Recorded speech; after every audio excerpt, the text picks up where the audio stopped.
Lecture du livre du prophète Sophonie. Cherchez le Seigneur, vous tous, les humbles du pays qui accomplissez sa loi. Cherchez la justice, cherchez l'humilité. Peut-être serez-vous à l'abri au jour de la colère du Seigneur. Je laisserai chez toi un peuple pauvre et petit. Il prendra pour abri le nom du Seigneur.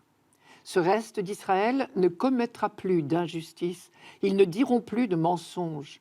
Dans leur bouche, plus de langage trompeur. Mais ils pourront paître et se reposer. Nul ne viendra les effrayer. Le livre de Sophonie est surprenant parce que très contrasté. On y trouve d'une part des menaces terribles contre Jérusalem et d'autre part des encouragements, des promesses de lendemains heureux, toujours adressées à Jérusalem. Reste à savoir pour qui sont les menaces et pour qui les encouragements. Il faut donc faire un petit détour par l'histoire. Nous sommes au 7e siècle avant Jésus-Christ, dans le royaume de Juda, c'est-à-dire le royaume du Sud. Le jeune roi Josias vient de monter sur le trône à l'âge de 8 ans, à la suite de l'assassinat de son père. Jérusalem vit donc des temps très troublés, c'est le moins qu'on puisse dire. Vous vous souvenez qu'à cette époque-là, l'empire assyrien, dont le capital est Ninive, est en pleine expansion. Sous la menace assyrienne, les rois ont préféré capituler d'avance, ce qui veut dire en clair que le royaume de Jérusalem est vassal de Ninive. Or, il y a toujours une querelle entre les rois et les prophètes sur ce point. Le raisonnement des rois, c'est quand on est un tout petit peuple, on ne peut pas éviter d'être dominé par de plus grands. Et après tout, c'est un moindre mal plutôt que de disparaître complètement. Les prophètes, eux, tiennent farouchement à la liberté politique du peuple élu. D'abord, demander alliance à un roi de la terre, c'est la preuve qu'on ne fait pas confiance au roi du ciel. Dieu vous a libérés d'Égypte. Ce n'est pas pour vous laisser mourir maintenant. Vous avez fait alliance avec Dieu. Contentez-vous de cette alliance-là, n'en cherchez pas d'autre. Deuxièmement, si vous faites alliance avec les païens, tôt ou tard, vous deviendrez païens vous aussi. Il y aura inévitablement des périodes de persécution où la puissance dominante attaquera votre religion. Et sans aller jusque-là, accepter la tutelle assyrienne, c'était déjà accepter de voir s'installer dans la capitale d'Israël les représentants d'une puissance étrangère. C'était donner de mauvais exemples, mettre sous les yeux de tout le peuple les manières de vivre et de penser des peuples païens. C'était introduire dans Jérusalem les coutumes, la mode, les lois, et plus gravement encore les pratiques religieuses du vainqueur. Par exemple, on a retrouvé des contrats commerciaux concernant des Juifs, rédigés en assyrien et selon le droit assyrien. Et pire encore, il se trouve maintenant à Jérusalem des prêtres qui pratiquent d'autres religions que celle du Dieu d'Israël. Or, et c'est là le grand danger, si Israël perd la foi au Dieu unique, il ne peut plus remplir sa mission de peuple élu. Voilà donc les raisons de la colère de Sophonie et pourquoi une bonne partie de son livre est faite de menaces. J'en cite « J'étendrai la main contre la province de Juda et contre tous les habitants de Jérusalem, et je supprimerai de ce lieu ce qui reste du Baal, le nom de ses officiants et les prêtres avec eux, ceux qui se détournent du Seigneur, qui ne le recherchent pas et ne le consultent pas. » C'est le début du livre de Sophonie. Mais parallèlement à ces menaces, le livre délivre un message de réconfort, adressé à ceux qu'il appelle les humbles du pays, en hébreu les anavim, littéralement les courbés. Ceux-là, visiblement, ne risquent rien de la colère du Seigneur. Cherchez le Seigneur, vous tous les humbles du pays, vous qui faites sa volonté. Cherchez la justice, cherchez l'humilité. Peut-être serez-vous à l'abri au jour de la colère du Seigneur. Ce jour de colère, c'est celui où Dieu renouvellera la création tout entière. Jour magnifique pour tous ceux qui auront mis leur confiance en Dieu. Le mal, sous toutes ses formes, sera enfin détruit. Les dos courbés peuvent donc déjà se redresser, reprendre courage. Dieu lui-même est à leur côté. Sophonie les appelle également le reste d'Israël. Et là, il reprend le mot et l'idée lancée au siècle précédent par les prophètes Isaïe, Amos, Michée. L'idée, c'est, puisque, premièrement, Dieu a choisi Israël comme un instrument privilégié de son projet sur l'humanité. Et puisque, deuxièmement, Dieu est fidèle, on en déduit logiquement que, quoi qu'il arrive, Dieu sauvera au moins un reste du peuple. Et Sophonie reprend ce thème à son tour. Quand tout le mal aura été extirpé de Jérusalem, Dieu ne laissera subsister que le petit reste, ceux qui sont restés fidèles. Israël, je ne laisserai subsister au milieu de toi qu'un peuple humble et pauvre qui aura pour refuge le nom du Seigneur. Ce reste d'Israël ne commettra plus l'iniquité, on ne trouvera plus de tromperie dans sa bouche. Un peuple humble et pauvre qui aura pour refuge le nom du Seigneur. Voilà une définition de ces anavimes, ces humbles, ces courbés. Ce sont ceux qui cherchent refuge dans le seul nom du Seigneur, à l'inverse des rois dont je parlais tout à l'heure. Dans le mot humble, bien sûr, il y a la racine humus, terre. Les humbles, ce sont ceux qui savent qu'ils ne sont que poussière et ils attendent tout de Dieu. Ce reste d'Israël, fait d'hommes fidèles, humbles et pauvres, portera désormais le poids de la mission du peuple élu, qui est de révéler au monde le grand projet de Dieu. C'est toujours une poignée de croyants qui est envoyée au monde, comme le ferment dans la pâte.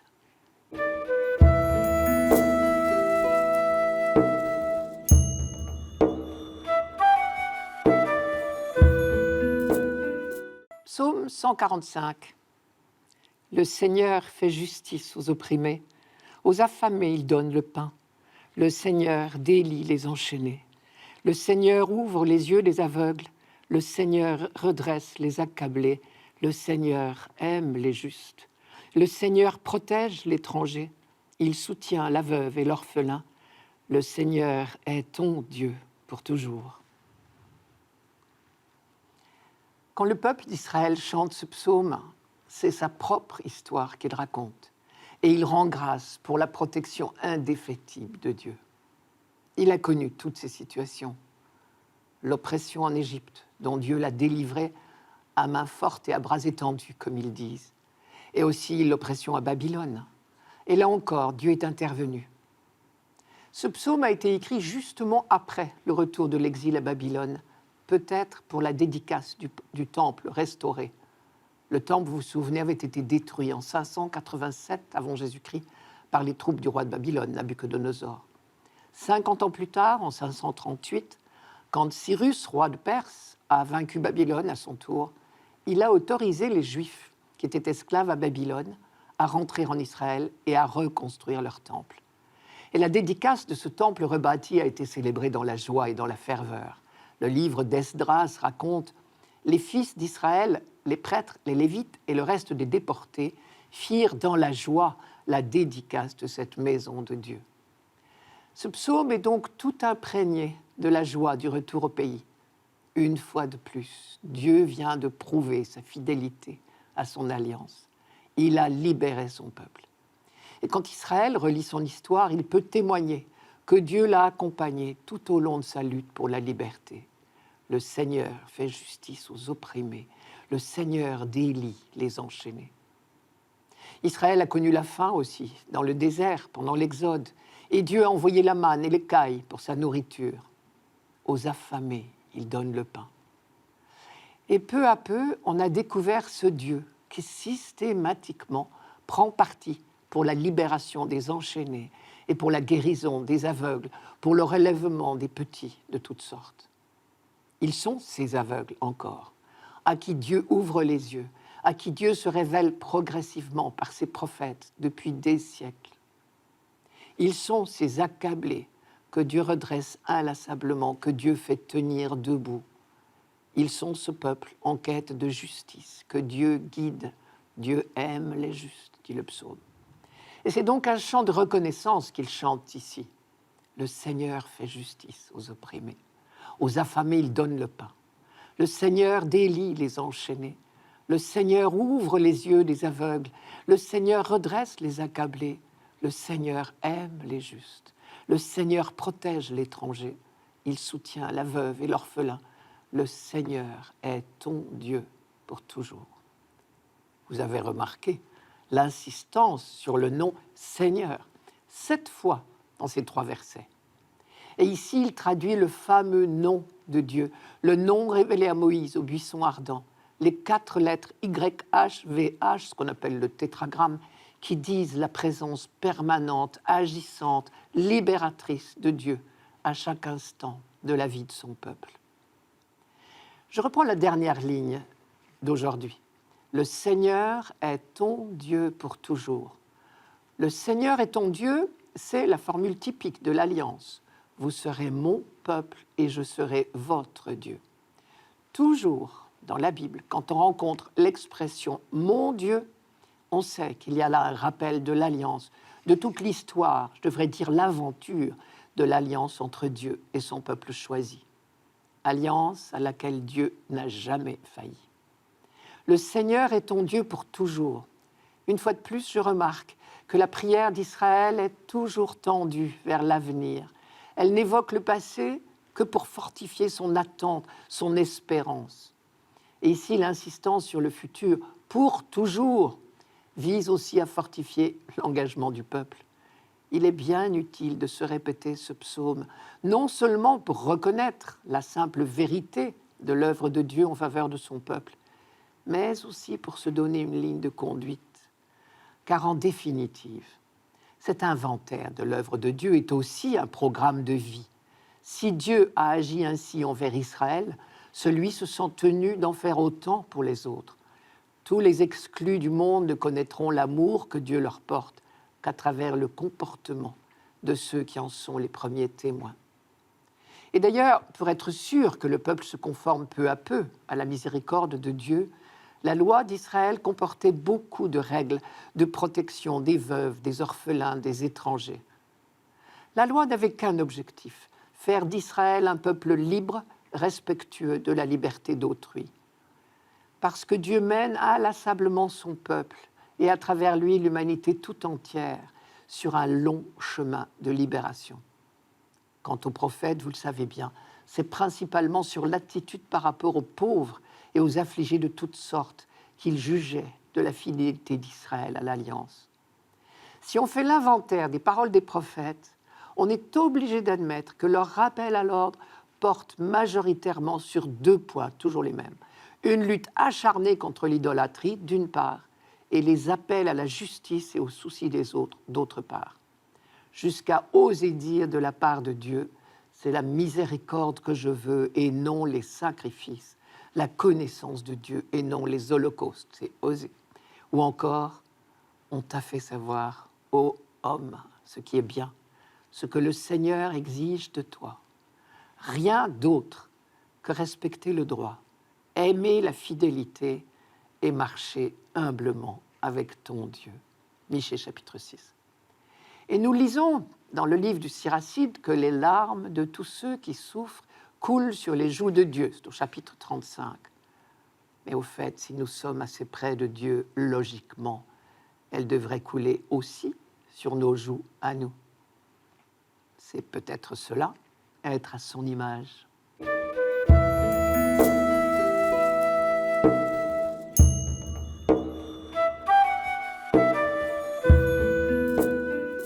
Lecture de la première lettre de saint Paul apôtre aux Corinthiens. Frères, vous qui avez été appelés par Dieu, regardez bien. Parmi vous, il n'y a pas beaucoup de sages aux yeux des hommes, ni de gens puissants ou de haute naissance. Au contraire, ce qu'il y a de fou dans le monde, voilà ce que Dieu a choisi pour couvrir de confusion les sages. Ce qu'il y a de faible dans le monde, voilà ce que Dieu a choisi pour couvrir de confusion ce qui est fort. Ce qui est d'origine modeste, méprisé dans le monde, ce qui n'est pas, voilà ce que Dieu a choisi pour réduire à rien ce qui est. Ainsi, aucun être de chair ne pourra s'enorgueillir devant Dieu. C'est grâce à Dieu, en effet, que vous êtes dans le Christ Jésus, lui qui est devenu pour nous sagesse venant de Dieu, justice, sanctification, rédemption. Ainsi, comme il est écrit, celui qui veut être fier, qu'il mette sa fierté dans le Seigneur. On croirait entendre la parabole du pharisien et du publicain. C'est vraiment le monde à l'envers. Ceux qui, humainement, sont des gens bien, comme on dit, des sages aux yeux du monde, ne recueillent aucune considération de la part de Paul. Cela ne veut pas dire que Paul méprise la sagesse. Depuis le roi Salomon, c'est une vertu que l'on demande dans la prière.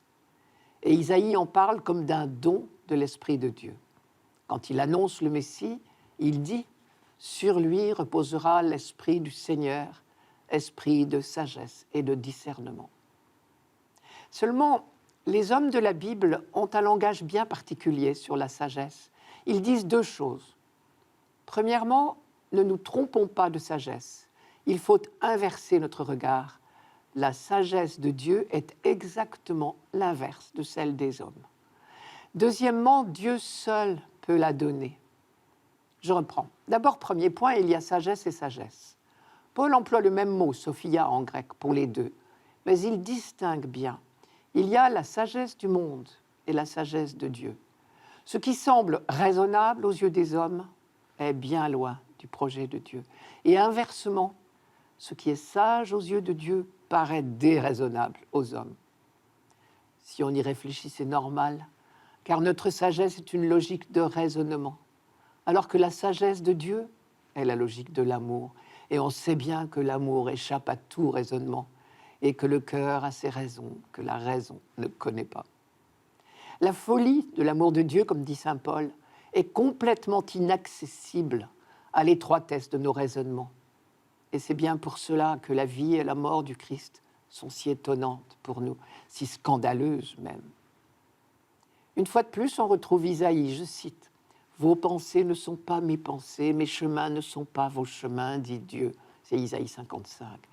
Et l'abîme qui sépare nos pensées de celles de Dieu est tel que Jésus pourra aller jusqu'à traiter Pierre de Satan, quand il se laisse aller à des considérations trop humaines. « Arrière, Satan, tes vues ne sont pas celles de Dieu, mais celles des hommes, dit Jésus à Pierre. » La distance qui nous sépare de Dieu, c'est un thème très fort dans toute la Bible. Dieu est le tout autre. Avec lui, on dirait que tout notre système de valeurs est inversé. Ce que nous appelons richesse, sagesse, force, n'est rien aux yeux de Dieu. Et la Bible va encore plus loin. Non seulement Dieu ne se conforme pas à notre hiérarchie de valeurs, mais on a bien l'impression qu'il fait juste l'inverse. Bien souvent, dans l'histoire de l'Alliance, Dieu a porté son choix sur les plus petits. Pensez à David. Parmi les 8 fils de Jessé, Dieu avait choisi le plus jeune, le plus petit, celui qui était sans importance. Tellement sans importance qu'on n'avait même pas pensé à le présenter au prophète Samuel. Deuxième point, la vraie sagesse, qui est celle de Dieu, ne peut être que don de Dieu. Dieu est le tout autre, nous ne l'atteignons pas, nous ne le comprenons pas par nous-mêmes. Tout ce que nous pouvons savoir de lui, dire de lui, c'est par révélation. Il nous fait connaître son mystère, comme dit Paul dans la lettre aux Éphésiens. Et justement, dans le début de cette même lettre aux Corinthiens, qui est notre lecture d'aujourd'hui, Paul leur avait dit « Je rends grâce à Dieu sans cesse à votre sujet, pour la grâce de Dieu qui vous a été donnée dans le Christ Jésus. Car vous avez été en lui, comblés de toutes les richesses, toutes celles de la parole et toutes celles de la connaissance. C'est que le témoignage du Christ s'est affermi en vous, si bien qu'il ne vous manque aucun don. » Vous avez remarqué le mot « don ». Et du coup, évidemment, on voit bien que pour Paul, cette connaissance de Dieu qui nous a été donnée par grâce ne peut pas être une occasion de nous vanter. Ce serait justement contraire à la sagesse. Les dons de Dieu ne sont pas une cause d'orgueil personnel, mais d'action de grâce. Si les vues de Dieu sont différentes des nôtres, lui seul peut nous les faire pénétrer. Le texte d'aujourd'hui apparaît bien comme l'application à la communauté de Corinthe de ces choix surprenants de Dieu. Paul invite les Corinthiens à se regarder avec réalisme. Humainement parlant, rien ne les désignait pour recevoir un appel de Dieu. Ils ne sont ni savants, ni puissants, ni nobles aux yeux du monde, mais un ramassis de tout venant qui ne serait rien si la puissance de Dieu n'en faisait pas son Église. Leur titre de noblesse, le seul important aux yeux de Dieu, c'est leur baptême. Décidément, Dieu crée le monde nouveau de toutes pièces. Corinthe, C'est l'illustration vivante de l'initiative inouïe de Dieu qui recrée le monde selon ses propres chemins, bousculant les données habituelles des sociétés humaines. Il nous reste juste à rendre gloire à Dieu pour tant d'amour pour les hommes.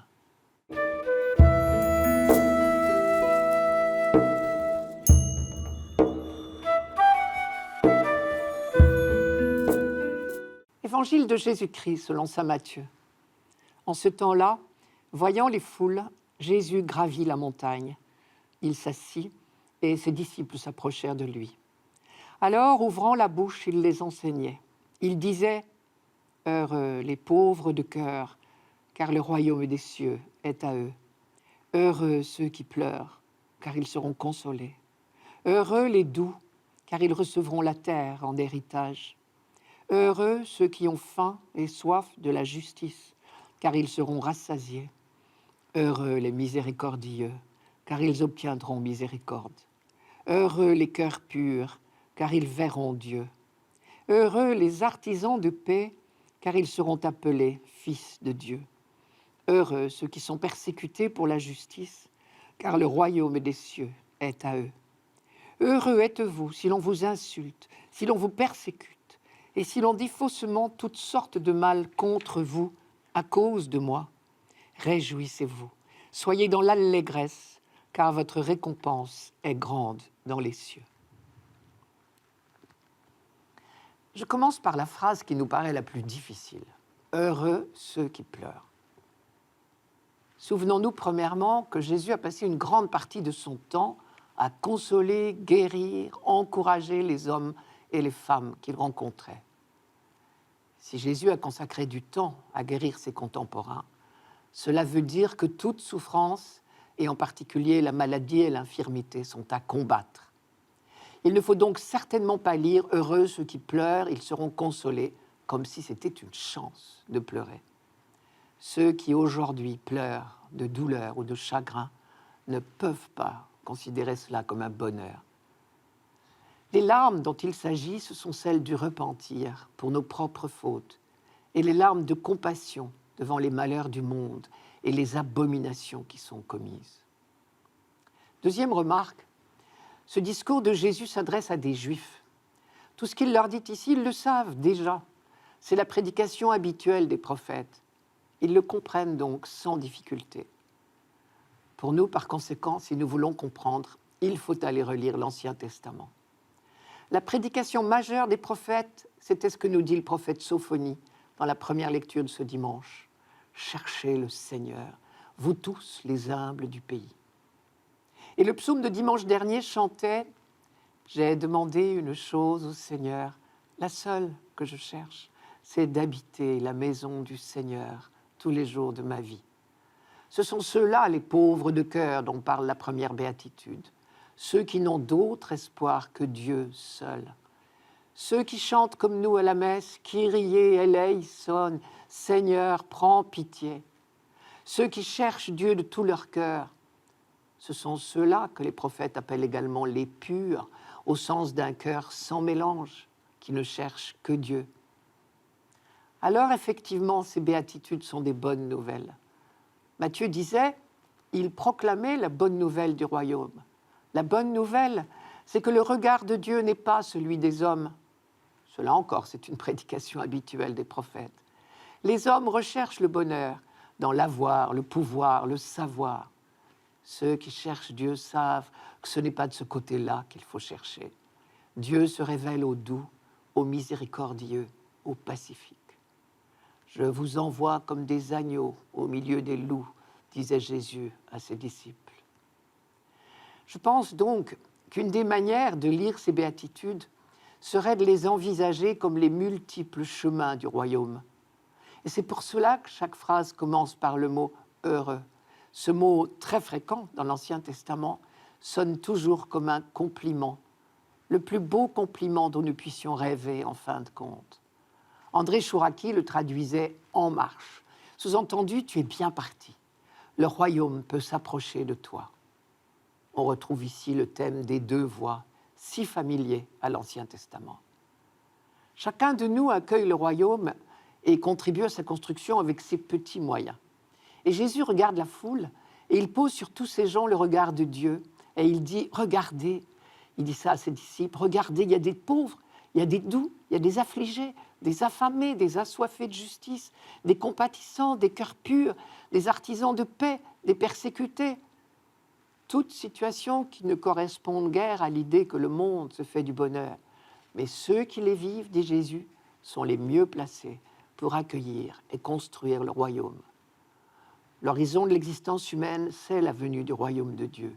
Tous nos chemins d'humilité y mènent. Et de cette manière, Jésus nous apprend à poser sur les autres et sur nous-mêmes un autre regard. Il nous fait regarder toutes choses avec les yeux de Dieu lui-même. Et il nous apprend à nous émerveiller.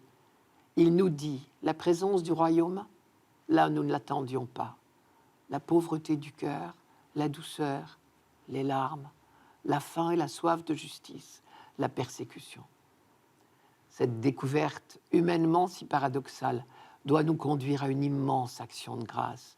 Notre faiblesse même devient la matière première du règne de Dieu. C'est cela l'imitation de Jésus-Christ. Il est le pauvre par excellence, le doux et humble de cœur. Et au fond, si on y regarde bien, cet évangile dessine un portrait, celui de Jésus lui-même. Nous l'avons vu, doux et miséricordieux, compatissant à la misère, pardonnant à ses bourreaux, pleurant sur la souffrance des uns, sur la dureté de cœur des autres, affamé et assoiffé de justice et acceptant la persécution. Et surtout, en toutes circonstances, pauvre de cœur, c'est-à-dire attendant tout de son Père et lui rendant grâce de révéler ces choses aux humbles et aux petits.